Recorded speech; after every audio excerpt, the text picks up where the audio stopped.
inner tie rods on a 2001 Lincoln LS. First thing I did was remove the brake chamber on this, and see, I just wanted to move that so I can have room to work with this portion here. And you see, because this part had in here,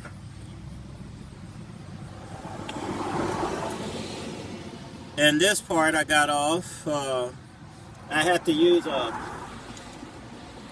think I use a torque wrench on this thing here.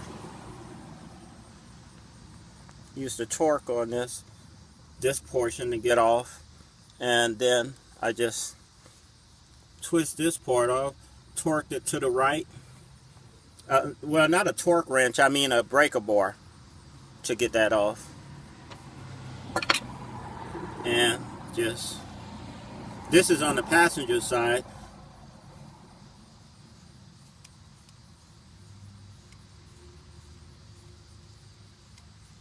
I already took it off on the driver's side.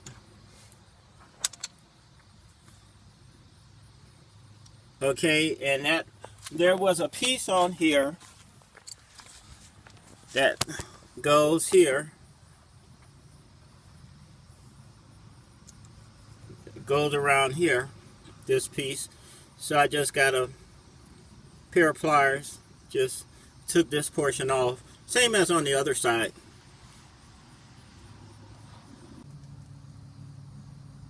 I'm on the driver's side. I already took it off on this side. You can see how that looks. And look at the play this have here. I got these from Advanced Auto Parts in order to take these off. Let me show you the part I took off here.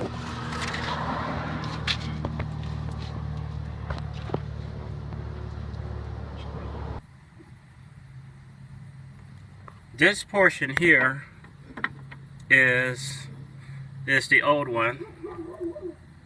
This is the old one that I got out. See here, I was trying to use one of these to get it out, but it kept as though, seemed as though this is stripped around it, so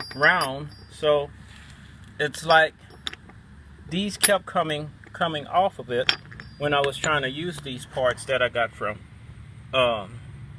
Advanced Auto Parts, since I got this specialty tool here for removing these. So I don't think this is like this on all the Lincoln LS. It's probably because maybe on mine this is round and it was stripped somewhat, so it wasn't really getting a good grip when I was turning it. So what I used was, I have some of these Crowfoot wrenches here. I've been ordered probably about 3 years ago, and I used this one here. This is a 34 metric. I used that to grip this. So this is what I used. In order to take this off, I used this, and I just got a long extension with it, and on the end of that extension, I had used a breaker bar to break this loose. Because this part that I got from Advanced Auto Part, these tools here, none of them were working. I was putting the different sizes, so you have the 3 sizes here, but one was too small, one was too big, but the one that was just right seemed like it kept slipping off, because these these seems pretty round on here. I don't know if on the passenger side it'll be the same way, in which I'll probably have to use this again to get that off.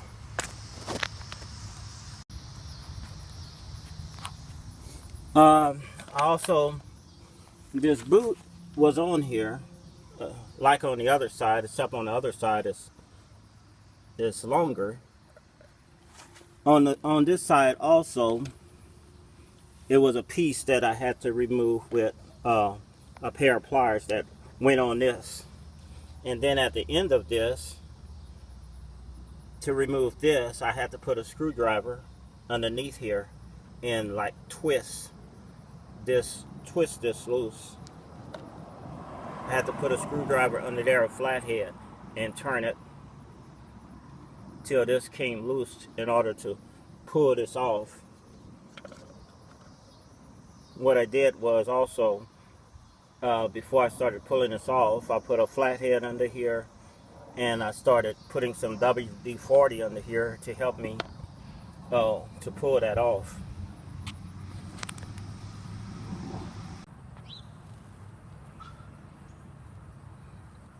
Well, this portion here, I'm gonna, just like the other side, put a screwdriver under here to take this off, and like I said, to put a flathead under here to take this off. And this here, you can see this goes to the end there, where that end connects to the other boot. I don't know if you can see that. I'm trying to turn this to where you can see it.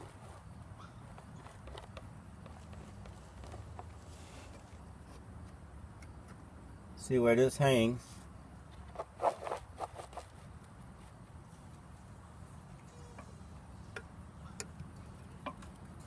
And so I'll just take this whole portion off right here.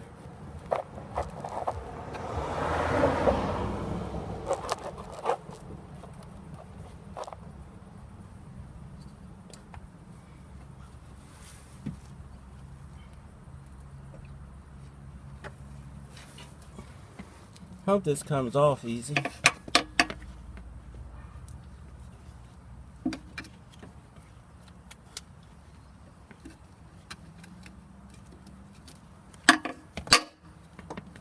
Might have to get a smaller screwdriver to put under here.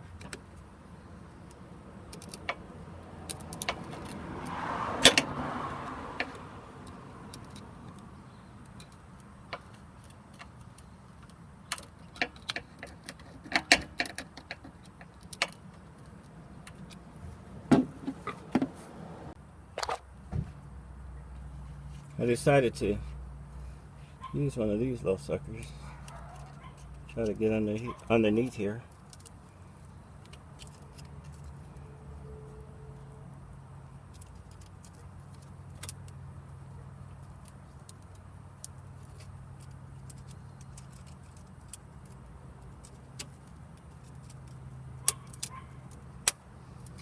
Now, guess I'll use the flathead now.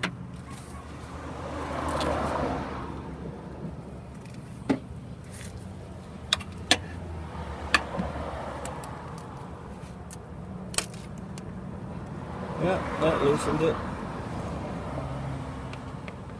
Now all I have to do is just pull this booth off.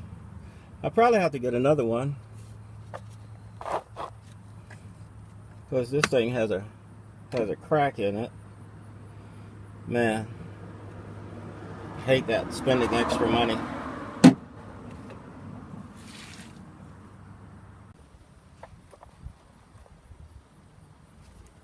So I'm just removing this part here.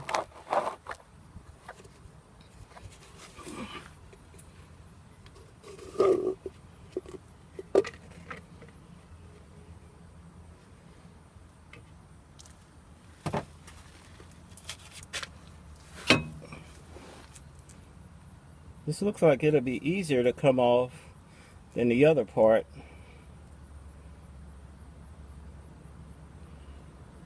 I'm just checking this out.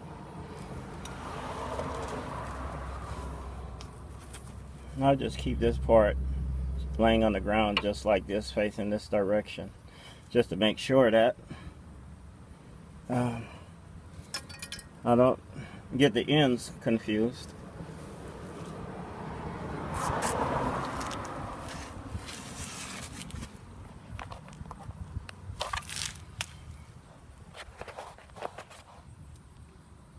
Yeah, you can see this.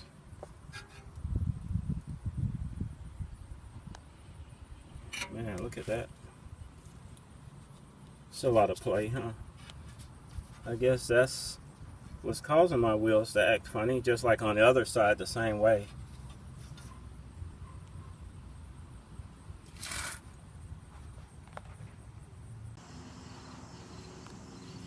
So I have the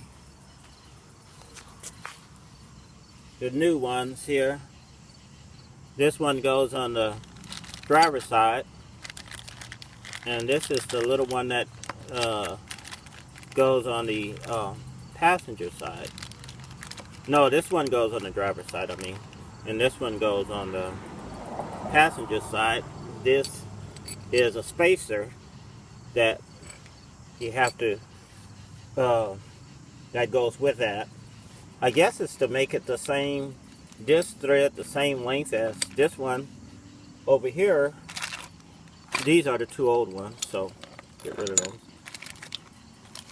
I guess it's to make these threads here the same length or something. I don't understand it. I don't understand why they couldn't have made this like this, but there's probably some sense behind it that I don't understand yet. These here was, as you could see, I used these Crowfoots on these to get these off, because these here that I got from Advance Auto Parts, this thing wasn't working. They kept slipping off, and so I used those. One of those Crowfoot on one of these, I had to beat it on there to get it to stick on there, and I just used one of these long extension with the big breaker bar over there to get it off. But you can see how round these are here, and so I guess that was causing these here to slip off. But here, maybe I probably can use these over here to put these on, because you see how they don't seem as round around the edge like these are.